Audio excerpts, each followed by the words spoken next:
like Corey and Cole said, I'm Small Arms, aka Daniel, Danny, whatever you want to call me. And today I'm here to talk about an event called GoRuck Selection, which we'll get to that in a second, but I think it's probably useful to try to rewind a little bit to give you a little background on who I am and how I even got to this point, because this is definitely not the event that you just go and sign up tomorrow. So a little bit of a background, just I was always a baseball player my entire life, so I played up through my freshman year in college, and then I kind of was at a crossroads of like, what do I do now? Because I was a pitcher only at that point. I mean, I was doing okay, getting some playing time and everything, but I had to make a decision. So I've always wanted, everyone has this list of things that you want to do in your life, and then whether or not you act on them is up to you. So one of those things was doing triathlons. So when I was exiting baseball, I was around 210, 215, and not a good 210, 215, and more of a Michelin man 215. So I dove headfirst into the triathlon world with basically one goal or two goals: to do the triathlons or to complete it, and then to shed, some baby fat, right? So I went from 215-ish pounds all the way down to 168, like just went straight down. Didn't really change a whole lot nutrition and diet wise, but that was the first time I started to like really have some like real self-confidence in myself. And let me see what I got here. Whoops. And so I plummeted down, and then I did 6 triathlons, and then after that I found out my body's not made for triathlons, or all the running and beat up that I was getting on that. And so that's when I actually started going to, found Corey on Twitter, and before I knew he was in Ohio, and came across a place called Old School Gym back when it was in Pataskala.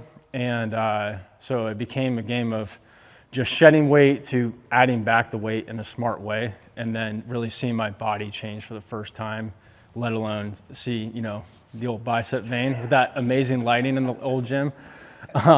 So, did the arm gauntlet of hugeness, and the rest was history there. So I went back to, into the bodybuilding stage, and then got introduced to something called CrossFit, which everyone's familiar with that. So at that point I was like a junior year in college, and I was like really starting to come into my own there. And then one of my best friends, his name is Joe Musso. He's a Army Ranger right now. He's stationed at Fort Carson in Colorado. So he is the one who introduced me to GoRuck, the company, which is out of Jacksonville Beach, Florida. And he actually did his first event in Cleveland, Ohio, and didn't really think much of it. And then when I moved to Chicago after I graduated to be the sales rep out there in Chicago for Muscle Farm, that's when I decided to do my first event. So I was heavy into the CrossFit world, and I just thought it was a logical event to sign up for, something that I was probably capable of doing that was outside of my comfort zone. So I signed up for my first GoRuck. It's called a Tough, which is a 12-hour event. So every event that they do is a team-based event, so you're working together to build a stronger team. So it's like one of the coolest things, because you walk in with nobody that you know, and then you walk out and you're all homies. So that was the first exposure I had in 2014. And then GoRuck just kind of got put on the back burner. I didn't really do anything with that. And then when I moved back to Ohio, and then Corey fired me. I did beat him off. I did beat him in a clean competition off the blocks, though. I know he remembers that one, so shout out. So I got into the Olympic weightlifting world, and then I came, all the way back to the endurance world in CrossFit and GoRuck. So it's been like an interesting place. And then I got kind of obsessed, not just with like the physical side of things, but more so with the mental side of things, just like kind of like where your mind goes in those dark places that are like impossible to replicate. So I started to seek that out. So I ended up doing my first GoRuck Heavy in Washington, D.C., which is a 24-hour event. So it's doubled the Tough pretty much. And so that really started to expand my inner boundaries there. And then I just kept searching for the next thing. So whether it was something that was sanctioned or organized to something that was self-imposed. So, which you'll see here in a second, but one of those things being like I used to live in Grandview, and I decided to put a date on the calendar, as most of us do in here, and I did a 100-mile ruck. And again, that's something that like how do you prepare for that, right? So like, should I do this? Should I do that? So it was a complete shot in the dark, see what happens. And I found out real quick what happened, but it took me like over 42 hours to do that. And it was absolute killer. So kind of just moving into GoRuck selection. So back in, I think it was 2018 or so, GoRuck put out a documentary called The Standard, and basically it was them following one of their GoRuck selection classes, and this one in particular was in Jacksonville Beach, and they followed this class, and then there was one finisher that actually made it through. So ever since I saw that, it was like one of those things where you see it and you're like, well, what if I could do that? I mean, initially I did not feel like that. I was like, there's no way I can do something like that. And then it became kind of a what if scenario. And then as I started to stack these, events and self-imposed things that I was doing, that's when I really started to believe in myself a little bit more. So I guess the other one, I did a GoRuck Heavy, and then the next one above that was something called Team Assessment, which is basically this GoRuck Selection's like baby brother. So it's a 48-hour event, but it's in pairs of two, so you have a partner. So it's me and this one girl, and she made it about 12 hours, and then she dropped out, so I was partnerless for a minute, and then I was just basically thrown in with somebody else whose partner had dropped out as well. But I made it through that, and that was like hands down the hardest thing I've ever done. Just like what sleep deprivation does to you on that second night when you're so physically and mentally exhausted. Like I was like laying in the middle of a trail, like in pitch darkness, just sleeping on the ground. Like, and then you'd wake up and then keep going. Like there's just like so many different like scenarios that were so far out there that you can't even imagine. So what GoRuck Selection is, this is the only event that they do that is individual. So it's all about you versus yourself and the cadre, basically. So GoRuck was started by a Green Beret. His name's Jason McCarthy. So he started it, I think it was 2008. So he started it out with a backpack that he was making for his wife because she was in the CIA and they needed basically like a go bag because they lived in Africa. If something went sideways, he made her a bag with the appropriate gear inside. So that's kind of how that was born. But so they started doing GoRuck Selection, I think in 2012. And they didn't really know what it was going to be. So they were actually running 2 of them per year at the beginning, but it's a 48-hour plus challenge basically. So the only 2 things that you're doing is an admin test. So you're talking like at the time before it was like push-ups, sit-ups, a 5-mile run, and then a 12-mile ruck in a designated time and designated reps. And then my year they decided to change it for some reason, and I absolutely think it was way worse, but that's neither here nor there. But all their events just in general are led by current or ex-Special Forces guys. And the pass rate is less than 2%. So you're talking from 2012 to 2025 now, there's only been 35 people that have ever finished it. So over a 15-year span. So to be among those people, I feel super fortunate. And then I guess as far as what you're required to carry, I should have included a picture here, but you're supposed to carry a 45-pound ruck dry, which doesn't count a like a water bladder, any food, anything like that. So literally just hanging up on a fisher or a fish hook or weight scale or whatever. So, and everything else is completely unknown. So you're living in this world of uncertainty.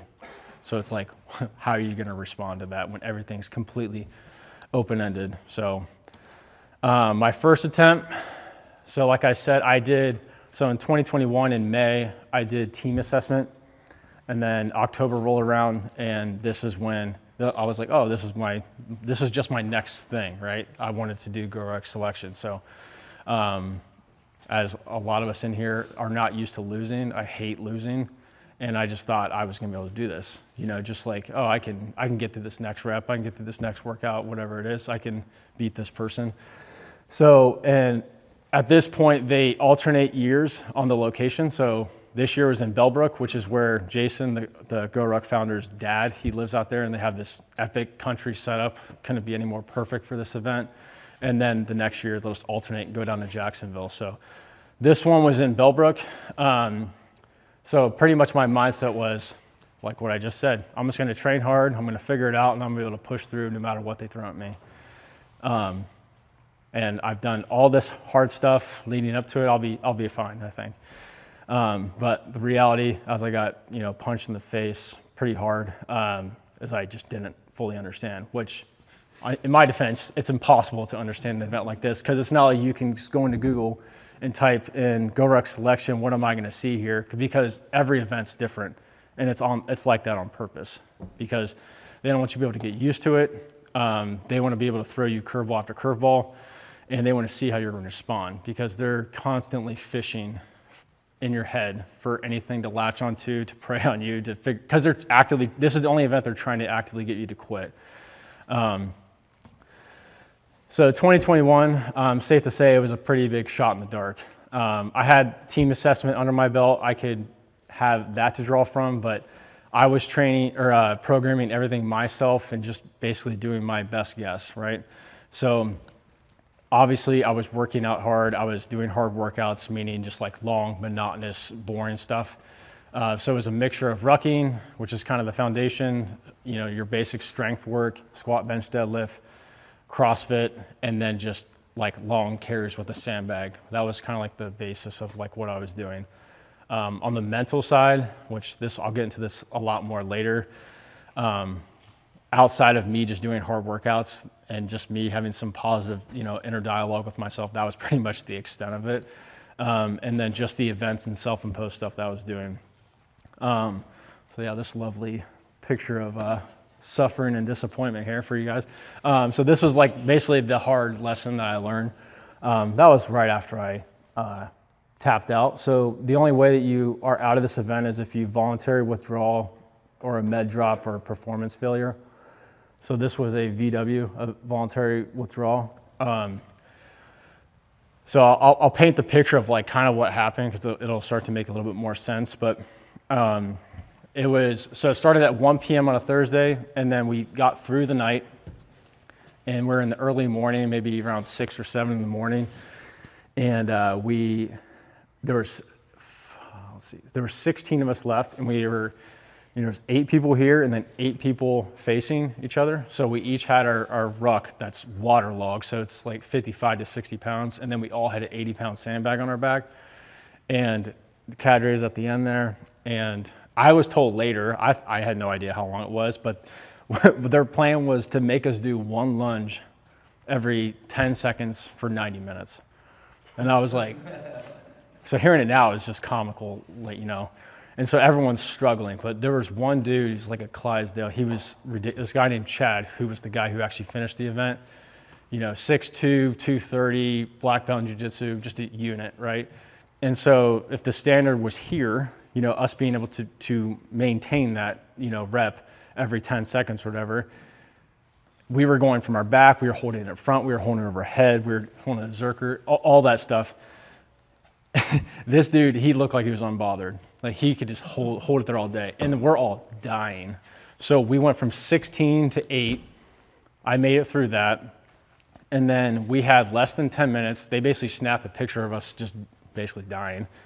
After we're done, to see who's left, basically, right? And then I see them setting up for the next evolution or whatever, and they're just laying out all these hay bales and these planks. And the next thing, we swapped the 80 sandbag out for a 60. Again, it's on our back. And then the next thing we were doing was the workout Chad. If you have any idea what Chad is, it's 1,000 step-ups, 1,000. So we went from 8 to 1 on that one thing. So I made it through a couple hundred reps And coming off of that lunge evolution into that one, that's when I felt everything just basically going out of control. Like my inner dialogue was super negative, like this, this sucks, this is terrible, why am I doing this? My heart rate was out of control. So I was pretty much on this downward spiral that was going really, really fast, right? And so I made it through a few hundred reps, and then I was literally blacking out. I could literally see it going like this or whatever. So that's when literally all 7 of us got wiped out, right? And then this one dude finishes by himself.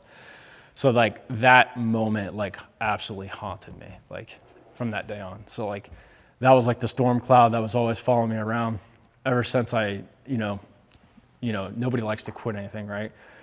And so that kind of disappointment and frustration, that's, going through like an AAR, like an after event fix, or like a process to diagnose like the AAR means after action report. So like just really debriefing and just like facing on like what went wrong here? Like why did I actually throw in the towel? And I've never really done it before. Usually you just kind of move on, you just try again, right? So 2021, I didn't do it again until 2025. So, I had kids, I had responsibilities, but more importantly, I just didn't want to go halfway in and give like a half-assed, effort, because knowing that with an event like this, you can't do that. And like, it would be a disservice to do that. So that's why I didn't do it until 2025. So I can remember, I remember talking to Corey about this too, but there was like this big decision moment in 2025, because again, you're going from Bellbrook to Jacksonville, and you're going back and forth every other year. So for whatever reason, I don't know what you think about, if you think of like God's country in Ohio, and then you think of the beach in Jacksonville, which one would you rather do? For me, I thought Ohio, being in the creek in a soybean field, sounded a little bit more pleasant than having sand in every crevice of my body. But what happened was GoRuck put out a post in 2025, early 2025, saying that this was the last year indefinitely that they were going to do the event. And so I was like, sweet, because I was going to wait to do it when it came back to Ohio this year, but that's not the case now. So I pretty much just went in head first. And then, during this process, I'm like, if you're even thinking about the location being a factor in whether or not you're passing, like, you're already in trouble. So like, once I got past that and was like, okay, it doesn't matter where it is. It could be in frickin' Antarctica, whatever. I just I had a conversation with my wife, because obviously this is a big thing for your, family and sacrifice and time and all that good stuff. So she was 100% on board, like right from the get-go, and she knows how important it was to me, because I'm a psycho and kept talking about it. So that was the big decision. So ever since that happened, that's when the switch was turned on. And almost outside of my family, nothing else mattered. So a big part of the talk today I wanted to get after was like the difference between the two and what was actually going on. Because I went from a place of like guessing and just, hitting my head against the wall with training, and then just hoping it worked out, right? And then in 2025, I was much more calculated and intentional. And then I just had this mentality of just, there's no stone unturned. Like, you got to do everything you can, because again, with this type of event, you could do everything right, and then you can roll your ankle off a curb or in the ocean or whatever it may be, and you can get hurt, and then you're done. Like, it's really that fast. Like, I saw it happen. So I became obsessed on the mental side. So like, I've talked to a few of you today, but like, if you had two slides, like one for 21 and one for 2025, as far as the mental side, like there's probably like 3 things for 2021, and then this laundry list for 2025. So I started, aside from me doing my own research and stuff that I've learned from the last time and the other events I've done. So I'll kind of run through these, but Brian Peters was, instrumental for me. We had several conversations on the phone, out in his bungalow out in Idaho. An interesting guy. But like, we went to high school and stuff together. So he puts it in the way I can understand it. So like like two things with Brian. So like the breath work, when I was talking about being out of control, coming off of the lunge evolution to the step up, I just remember how I felt. I'm like, how do I not make that happen again? Like how can I fix that? So he was giving me different like techniques that I can utilize that weren't like some ridiculous textbook thing that I have to remember or something. He just simplified it, right? So I'm talking like in the event between evolutions, whether you had 1 minute or if you had 10 minutes. And then even like the night before the event, you know, I'm walking down the sidewalk and he's, you know, I'm explaining in real time how I'm feeling and all this stuff. And then he's giving me kind of like a basic prescription or whatever you want to call it, so I can help wind down so I can actually go to sleep that night. Because it's pretty easy to be wired for something like that, right? And guess what? It actually freaking worked. But him and Dylan Seeley both introduced me to a book called Building the Elite, which if you want to go in the weeds a little bit, that's definitely a book that you want to go into as far as performance. And then just like, I was most interested in, again, in the mental side and just understanding what was going on. But just like the biggest revelation I had in that was just like separating what's actually happening in my head to what's happening in front of me, and just the ability to get out of your own head. Because one thing they talked about a lot was just like not quitting during an evolution, because once you get your senses back and realize you made an emotional decision, I mean, that's pretty disappointing, right? So once you get through an evolution, then you can actually dissect what's actually going on and kind of distinguish the two. Never Finished. That's a book by David Goggins. Some people love him, some people hate him. I'm more on the side that like him until otherwise. But that's his second book. I read it once, didn't really get, I mean, it was cool, it was a good read or whatever, but the second time it made a lot more sense to me for some reason. But the one concept that really resonated with me was he called it the 1 second decision. So like, you know, over a 48-hour event, you have a million decisions, or you have a million opportunities for you to say no, and it only takes one time, right? And there's no takebacks. So like, you're laying in the ocean, when your back's to the ocean, and that wave's just coming over you over and over again. Like it, you know, at least it wasn't freezing cold, but like, you get my point. Like, you had a million opportunities to throw the towel in. So that one really resonated with me too. The Standard documentary, highly recommend watching it. If you don't, you know, come out of that and you're not on fire, there's something deeply wrong with you, I think. Like, because that's just kind of showing, you're following somebody going through this, like all these peaks and valleys, and they're just going through this journey. Yeah, great word. They're going through this journey, and it's can you get through that next low, right? It's super inspirational. That's like one of the things I'm absolutely obsessed about.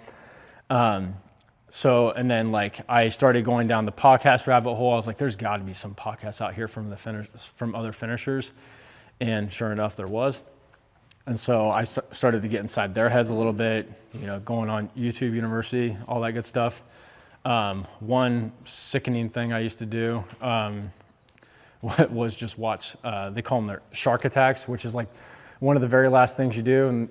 And basically it's all the cadre coming back together at the very end of the event. And it's just an onslaught of them just going after you or whatever. So it almost like became like a part of my being almost in a way, to the point where it just like, it was like a bullet just ricocheting off me. It didn't matter what he said to me. I was doing a lot of 2 days. I mean, the guys in here, they saw it. Really just putting it was a lot of GPP work just to make sure that my body was durable enough to withstand something like this. The long monotonous training sessions, like I can't even tell you like how many like things I did there. Just like stuff that you would sit there and say, this is stupid. Like, hey, you're gonna have your ruck on, you're gonna go carry these Home Depot water buckets for 2 miles. Like, what? Like, or you're gonna, yeah. So there's plenty of stuff like that.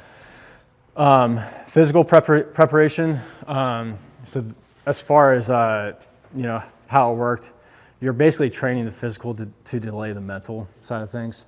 So you can do that for so long, obviously, and then that dial kind of changes, obviously, to more mental, which is kind of how the event generally is designed. So like the first 24 is more of a physical beatdown, because they're weeding people out, right? You can find out real quick just by sizing people up at the start, like who's not going to be there in an hour, let alone 4, 8, 12 hours. So going from a place where I was doing all of the programming, there was a guy in the community, his name's Joe Baker. He actually has attempted twice. He has not passed it yet, but he has a training program specifically for selection. And so he's had no less than 4 or 5 people complete it. So I followed him kind of quietly in the shadows for a few years to see if he was legit. And I was like, okay, well, I'm just going to kind of make the investment and go in, right? So I liked his program too because it allowed me to have the flexibility to add what I thought he needed in addition to his. So all those 2-a-days. Yeah, or arm. Yeah. You got to keep it somewhat exciting, right? So following a program was huge because it's really easy to program out the stuff you don't want to do, right? The duck walk with the sandbag on your back, or the low crawls, or the 400-meter bear crawls, whatever it is, right? So in 2021, I went from pure hope, just hoping and relying on like what I had done up to that point to finish the event and thinking that was going to be enough, to a place of 2025 where no stone was unturned, to a place where I had like the utmost confidence in myself.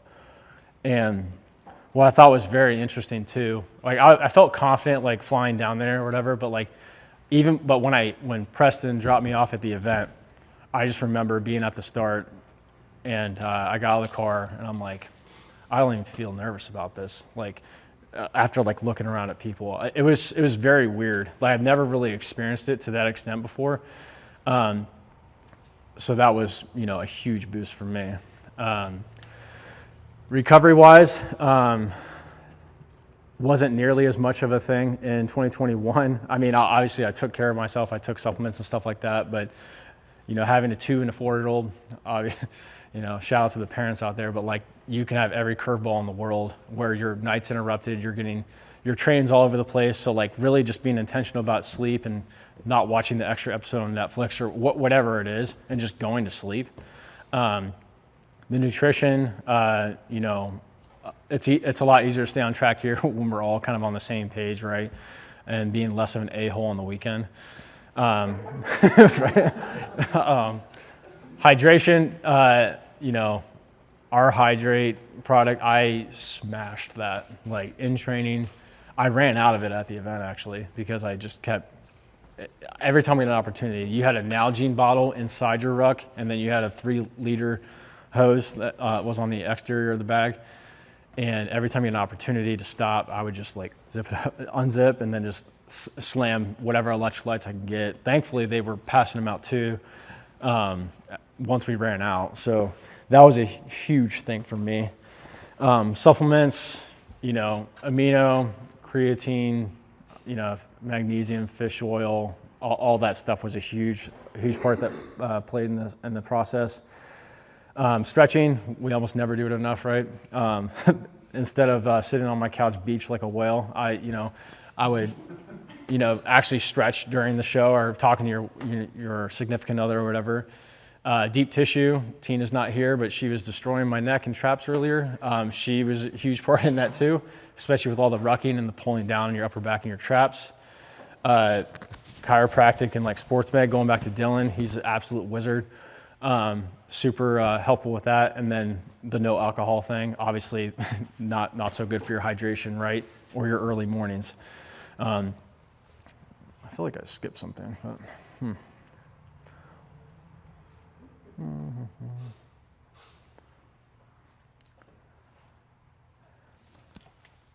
So yeah, I guess, the whole thing with this talk is, it wasn't about like talent here. Like I'm an okay athlete in general, but like it wasn't about talent. I mean, talent is definitely not going to carry you through this event.